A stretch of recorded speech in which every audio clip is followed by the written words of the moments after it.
Hey you, it's lcs.blogspot.com, and today I am doing a video version of a feature that I do on my blog called Ask Elle, and it's where I answer all of your beauty questions. And today I have two makeup questions. So the first question is, how do I avoid getting that cakey face? And the second one is, how do I fix the cake face? So cake face is what happens when you apply too much product or too thick of a product. It settles into your fine lines and it makes you have that cake face effect. It looks waxy, it looks fake, and I tend to see it more in dry skin, but I have seen it in all skin types. Because with dry skin, we tend to wear foundations that are a bit more luminous to help give us that dewy effect, but there are some girls like myself that sometimes you just need that full coverage. So whether it's for acne, scars, scarring, birthmarks, or in my case, freckles. Freckles look so cute on some people, but on me, they're weird. I have just like this weird smattering here. I have spots here. This looks like a birthmark of freckles. I want to fix it and cover it, and these are the tips that I use. The first tip is to apply some sort of moisturizer to prime and prep your skin. You want to allow that to soak in for at least 5 minutes, and you can do that regardless of your skin type. There's a product out there for you. You can use a primer as well, but if you have super dry skin, your foundation's not going to go anywhere to begin with. But to give you that smooth surface, sometimes I like to put it in areas where I'm prone to get the cake face effect, such as like lines around here, or maybe here, or in your pores, wherever those may be. So once you have primed and prepped your skin, it's time to apply foundation. And what you're going to need is some sort of flat top brush like these, and these are totally dirty because it's real life. So the first one that I love and highly recommend is the Sigma F80, and of course I have a discount to this. I'm an affiliate, but I swear by this brush. You can use it for so many different purposes, all skin types, and it's a great one to have. But if you want to save some money, I also love the Real Technique brushes that you can find at Ulta, you can find online, and at some Walmart. This is the Expert Face brush and the buffing brush, but both of them will work for what we need. And if you're on an even tighter budget, then I would suggest going with the $3 e.l.f. powder brush. You can get this in a variety of places like Target, online, and a bunch of discount stores. And I'll tell you at the end why I have so many brushes. I don't need full coverage all over my face. So like I said before, it's just a few areas that need it. So what I'll do is I'll take a thin amount of foundation, and I'm working with a full coverage foundation to do this. I generally use the Revlon Color Stay Whipped. So now it's time to apply your foundation.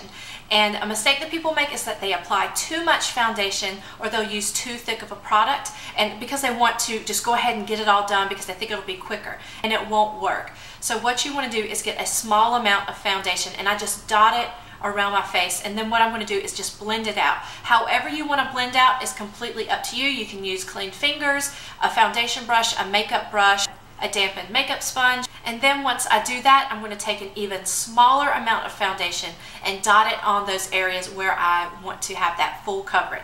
Then I will take my flat top brush and I'm going to do a stippling motion. So you just pounce your brush up and down like this. I tend to do it fast, and I just move it around in that area that needs to be full coverage. So I'll kind of show you from the side what it looks like.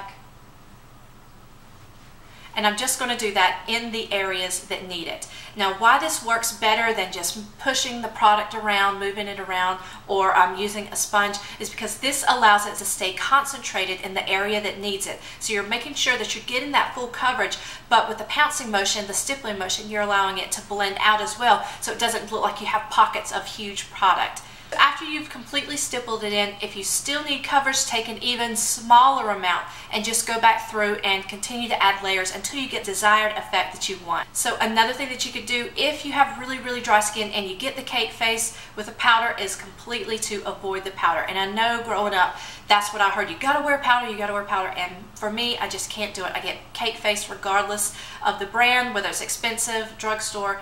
I just completely leave the powder out on my dry areas. If you have oily skin or combination skin, or just a T-zone area that is oily, then definitely by all means use powder. I will admit to you that I don't. I use powder underneath my eyes for my concealer, and that's it, because my product doesn't move. It stays there all day. So now that we've talked about how to avoid cake face, what can you do to fix it? So you followed all of my tips and you still have cake face. Don't worry, I've got some tips that will help you out. So the first thing that might have happened is that you added way too much product. Again, you just want to start off with an amount and go lower and lower each time, so that way you can add layers to build it up. The second reason that you might still have cake face is you try to do the stippling motion is that your brush might be too dirty. So you see, for example, this one, it's not really moving around much because it's so dirty, and what it's going to do is possibly deposit even more product and just not really do a good job at stippling and moving it around. So that's why I have so many of these face brushes. So what I would do is just switch to another face brush,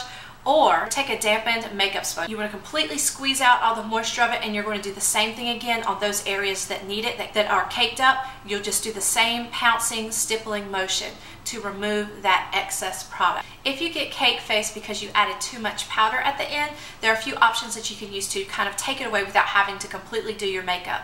The first thing that you'll want to do is spray your face with a hydrating makeup setting spray. So this is Urban Decay's Chill Makeup Setting Spray. It looks like this. There's one that NYX makes. There's one that Elle makes. I've done recipes on the blog for those, on how to make those, or you want to use some sort of facial mist. So what you'll want to do is from about 10 inches away, spray that on the areas that have that powdered look to them.